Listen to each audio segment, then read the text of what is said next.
Today I would like to discuss about the endocrine system. The living body possesses a remarkable communication system to coordinate its biological functions.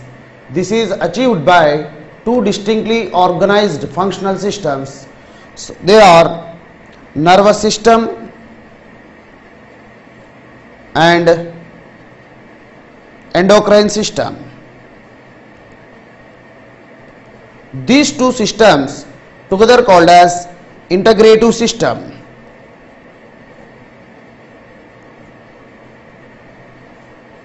The nervous system coordinates the body functions through the transmission of electrochemical impulses called nerve impulses, whereas the endocrine system shows its activities by secreting some chemical messengers called hormones.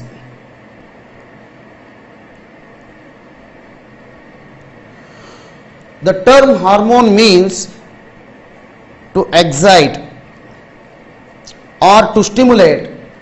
The term hormone was coined by scientists Bayliss and Starling. These hormones may be chemically proteins or they may be steroids. The special type of tissues or glands present in the body, they are called ductless glands because they doesn't have any vessels or tubes for the transportation of the secretions. That's why they are called ductless glands. So there are various endocrine glands in the body. So these are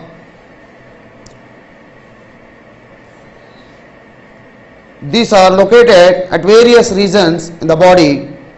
So the pituitary gland, it is located just below the hypothalamus of the brain, and pineal gland, it is present above the epithalamus. It is located above the epithalamus, and adrenal gland, it is located above the kidneys, and thyroid gland, it is present on either side of the neck region, and gonads.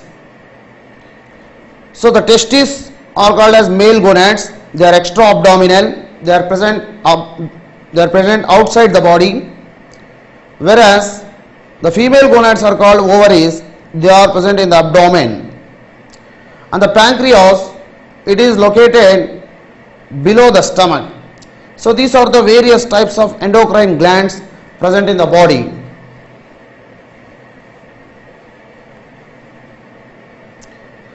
Let us see this hypothalamus. This hypothalamus, it is located below the cerebrum part. This hypothalamus acts as the thermoregulating center. The hypothalamus secretes certain releasing hormones.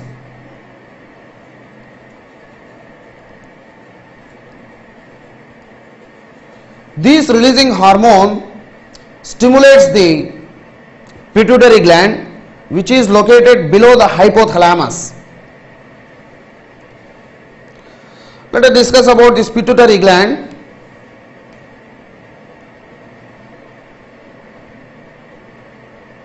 So the pituitary gland is located below the hypothalamus of the brain. The pituitary gland is considered as the master gland because this pituitary gland controls the secretions of other endocrine hormones. That's why it is considered as master gland. So it is a small pea-sized gland.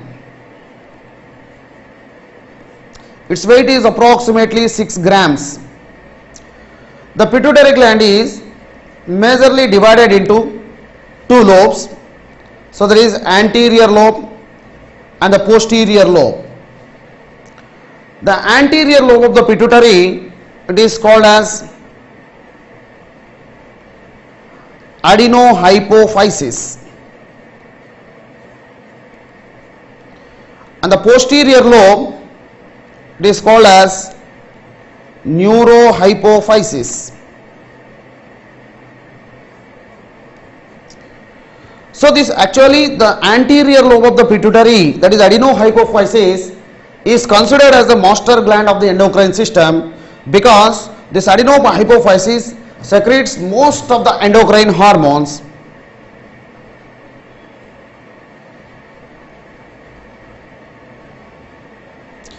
Let us discuss about the hormones released from the adenohypophysis, that is anterior lobe of the pituitary. There are various hormones released from the adenohypophysis. They are growth hormone, a GH, or it is also called as somatotropin, TSH, that is thyroid stimulating hormone,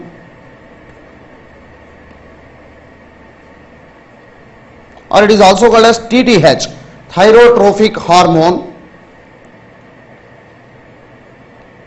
prolactin, it is also called as lactogenic hormone, or it is also called as mammotropin.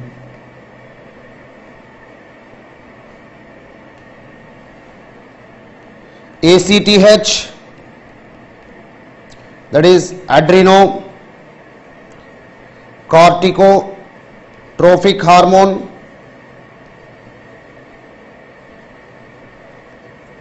and gonadotropins. These gonadotropins may be FSH and LH, that is follicle stimulating hormone,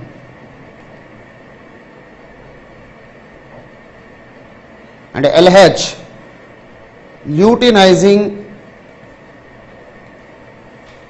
hormone.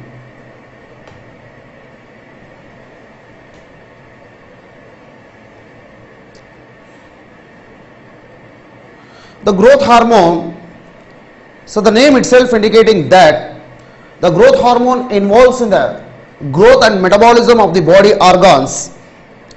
So the over secretion of growth hormone,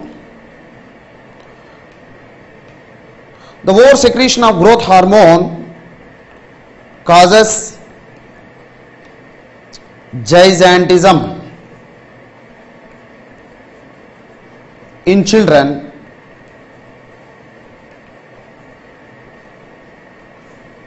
whereas acromegaly in adults. So the over secretion or hyper secretion of growth hormone causes gigantism in children, whereas acromegaly in adults. The under secretion of growth hormone or less production of growth hormone causes dwarfism. That means stunted growth occurs. So these dwarfs may be of two types. They are Lorien type and a frolic type of dwarfs. So in the Lorien type of dwarfs, only physical retardation occurs, but mentally they are strong. Whereas in frolic type of dwarfs, so both mental retardation as well as physical retardation occurs. And you see TSH, thyroid stimulating hormone. This thyroid stimulating hormone stimulates the thyroid gland, thereby the thyroid gland can release the thyroxine hormone. And prolactin hormone, it is also called as lactogenic hormone or mammotropin. So this lactogenic hormone or prolactin initiates the mammary glands. It is useful for continuous secretion of milk in the mammary glands of the mother. And ACTH, adrenocorticotrophic hormone, it stimulates the adrenal cortex, thereby the adrenal cortex can release the corticoid hormones. And gonadotropins, There are two types of gonadotropins, FSH and LH. The FSH, that is follicle stimulating hormone, it is useful for spermatogenesis in males and it is useful for maturation of Graafian follicles in the females. Whereas luteinizing hormone, it maintains the secondary sexual characters in both males and females, and the luteinizing hormone, it is also called as ICSH, interstitial cell stimulating hormone.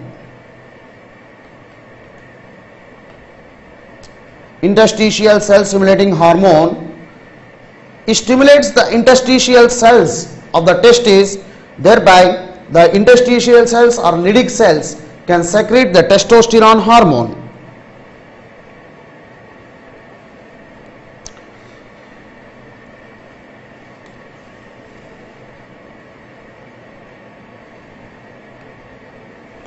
Let us discuss about the various hormones released from the posterior lobe of the pituitary.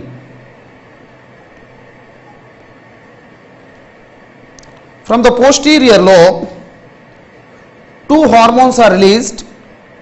They are oxytocin, or it is also called as pitocin, and vasopressin. This vasopressin is also called as ADH hormone. The oxytocin hormone is released only in the higher mammals, that is in the eutherian mammals. The oxytocin hormone is useful for contraction of uterus muscles during parturition. It is also useful for loosening of pelvic ligaments during delivery. And the vasopressin hormone, it is useful for reabsorption of water in the uriniferous tubules or nephrons of the kidneys. Suppose vasopressin hormone is undersecreted, or if it is not produced properly, the reabsorption of water will not occur properly in the kidneys, thereby it leads to a condition called polyuria, and this condition is called as diabetes insipidus. So the symptoms of this diabetes insipidus are polyuria, diuria and polydipsia. So the vasopressin hormone is useful for proper reabsorption of water in the uriniferous tubules or nephrons of the kidneys. Suppose vasopressin hormone is deficient, it leads to a condition called diabetes insipidus. So the symptoms of this diabetes insipidus are polyuria, that is excess formation of urine, and diuria, excess excretion of urine, and polydipsia, continuous thirst.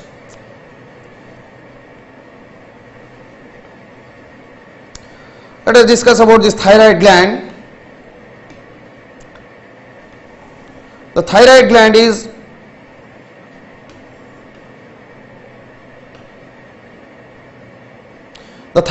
is located on either side of the neck region, just below the larynx. The thyroid gland requires iodine element for its proper growth and functioning. Suppose if iodine element is deficient, it leads to enlargement of this thyroid gland. So this condition is called as a simple goiter. So the deficiency of or inadequate amount of iodine leads to enlargement of thyroid gland. This condition is called simple goiter. And the thyroid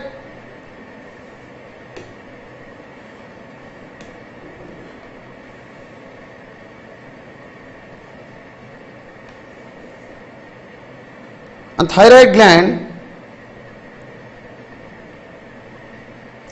the thyroid gland secretes a hormone called thyroxine. This thyroxine hormone, it regulates the BMR.